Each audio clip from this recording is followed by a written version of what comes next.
What's up, tribe? How you guys doing? Go ahead and hit that subscribe button, and I hope you like this video. We are back for season 2 of Run the World, okay? And excuse me, if you forgot about what Run the World is, Run the World is a show that comes on Stars. It's about 4 young black women in New York, professionals, very living single. If living single was more of a like drama, not sitcom.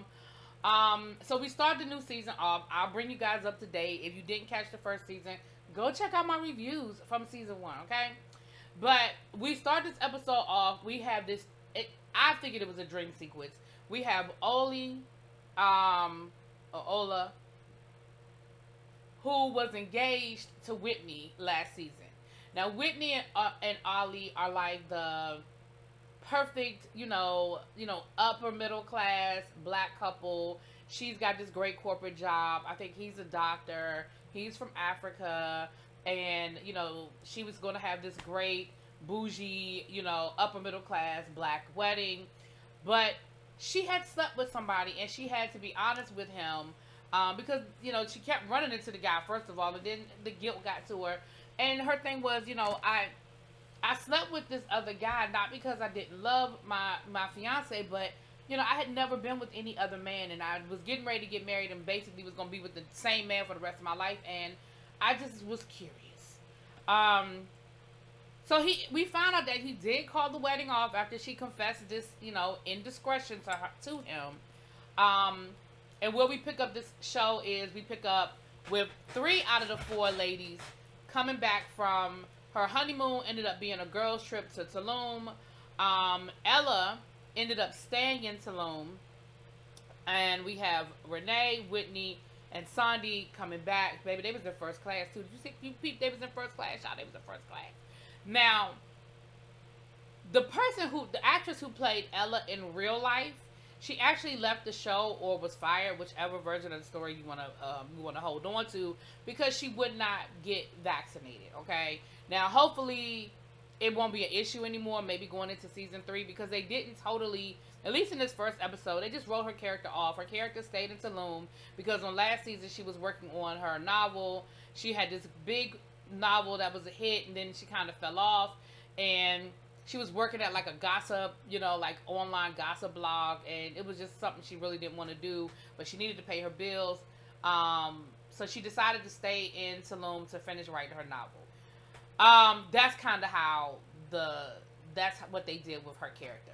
So they left the door open for her to come back, and hopefully she'll come back for season 3. Anyway, Whitney, of course, is still heartbroken, obviously, and she keeps having these dreams that, Ollie went off and married a white woman, which, of course, is, they said it was every black woman's, nightmare, right? That you lose this really great man, and then he ends up marrying a white woman, okay? So then we see Sandy. Sandy rushes back home to be with her man. Now, the guy that she's dating is her faculty advisor. She's getting her PhD, and he was her thesis advisor. And of course, she ended up having to find another thesis advisor because that was a direct violation, and it could have lost him his job and got her kicked out of school. But they are literally living together and she's helping him raise her daughter.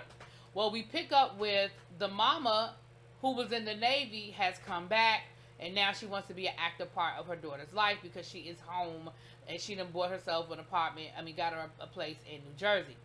So Sandy is like, okay, that's what we're doing here. Okay. And the mama is played by Tika Sumpter. So, hey girl. Now, over in Renee's world, remember Renee left her husband last season because her husband had quit his job as like a Wall Street investment banker or something to become a musician, and was basically depleting their savings to float his dream. She actually ended up quitting her job as well and starting her own company. But in her case, it's because she was being passed over for promotions and being, undervalued as an employee. And she was like, I can do my own thing, right? Whitney is actually staying at Renee's house because she can't bring herself to go back to the apartment that she shared with Ola. She had her phone off, child, and of course she opens up her phone to millions of text messages. And, Renee is like, girl, look, I get it. I'm not even going to pretend to know what it's like to walk a mile in your shoes. Like, I'm not. But at some point, you got to, because she was like, I don't want to go back to work. I don't want to face those people. And she was like, forget about those people at work. Like, this is your life. Don't worry about their opinions. It is what it is. Like, but at some point, you're going to have to go back to work. At some point, you're going to have to go back to your apartment. Like, you can't stay holed up here forever. But in the meantime, Renee gets Whitney hooked on reality TV, and she does end up sitting on her couch for a couple of days.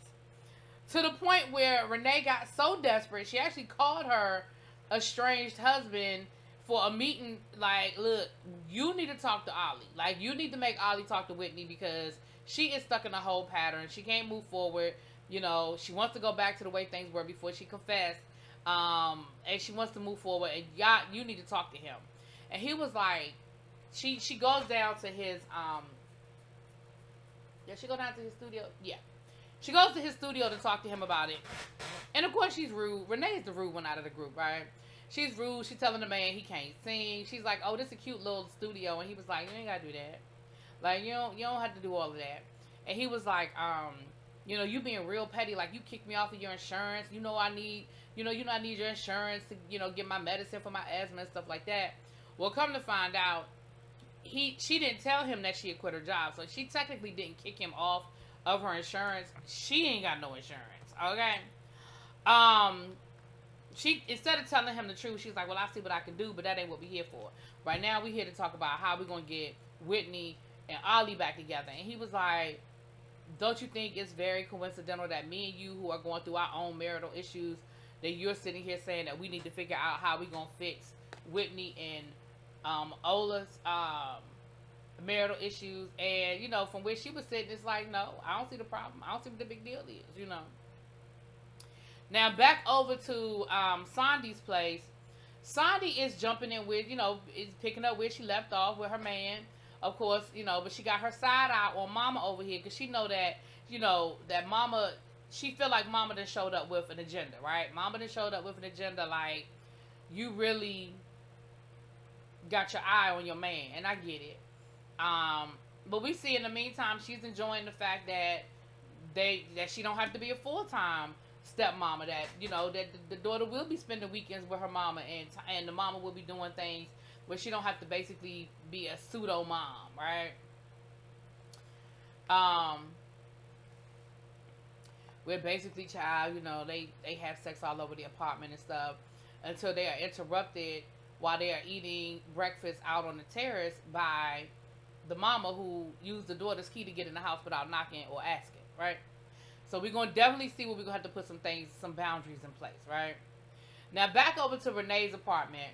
She convinces Whitney, because she is trying to, get her a little something with her electronic boyfriend, battery operated boyfriend to be more specific. And so she convinces Whitney, girl, you got to go back to that apartment. Like, at some point you're going to have to face the music. You need to get over there. So she goes over there, and it's just memories. I mean, she's got wedding packages in the hallway, deliveries, from things that people, bought for the wedding. She sees that, but she does feel like she's got a little bit of hope, because he didn't pack all of his stuff. So she was like, what does that mean? He didn't take every single thing. I mean, is that a good thing that he didn't take every single thing? But she has a flashback of when they first found the apartment, and of course when they were in a good place, and all that good stuff. And it's just too much. And of course she ends up leaving. She can't really stay. But Keith, who is Renee's estranged husband, he does meet Ola down to the cigar bar, and he talks with Ella's boyfriend. And he talks to him about what's going on. He was like, man, what you been doing? Like, what you been getting into? And he was like, this is what I've been doing. Like, this is what I've been doing. I've been trying to really just figure it out and get my life together. Like, and he, he talks about how angry he is, and how, how mad he is at her.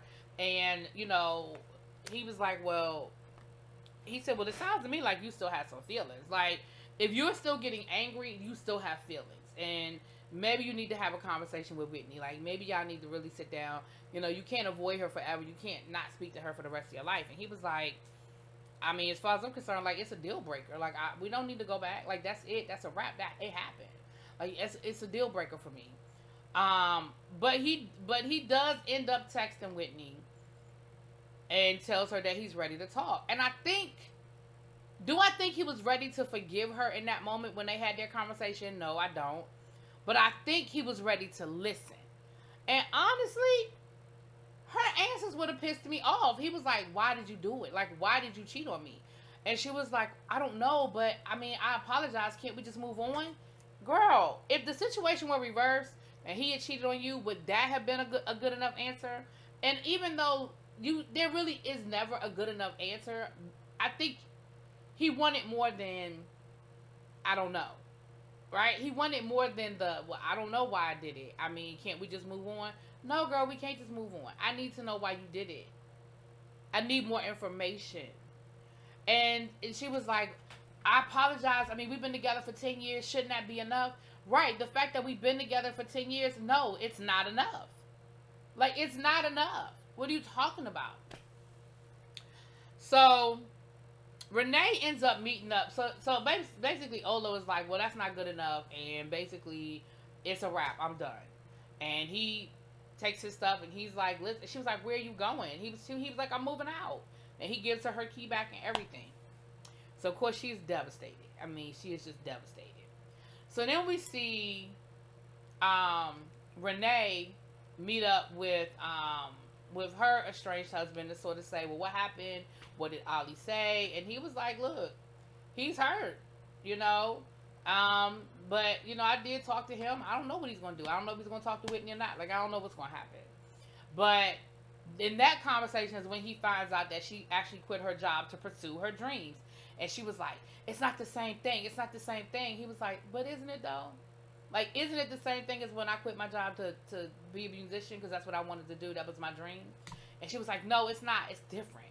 And he was like, He said, well, I tell you what, I wish you well. And he got ready to walk out. And she was standing there staring at him like, what do you mean? He was like, no. He was like, I'm not going to do to you what you did to me. He said, because the worst thing in the world you could do to somebody is to crush their dreams. So I wish you well. I hope you make $1 million. I hope you are immensely successful. Because that's the kind of support that I would have wanted. And he walks out and leaves her sitting there. And I said, you know what? Basically, yes. So that was pretty much the first episode. And then at the end of the episode, they get the text from Ella saying that she's staying in Mexico, and they end up packing up her apartment for her. And her man ends up leaving to go be with her. And they were like, so you just gonna give up everything? You know, Renee was like, so you just gonna give up everything and move to Mexico? He said, look, I let my job get in the way of us the last time, and I'm not gonna let my job do it again. So that's how much I love her. Which of course is another slap in the face to Renee, like, you know, wow, you know, so that's what you're gonna do? Yeah, that's what she's gonna do. So anyway, that was the first episode. It was a good episode. And we'll see where we go with this season. I'll talk to y'all later. Peace.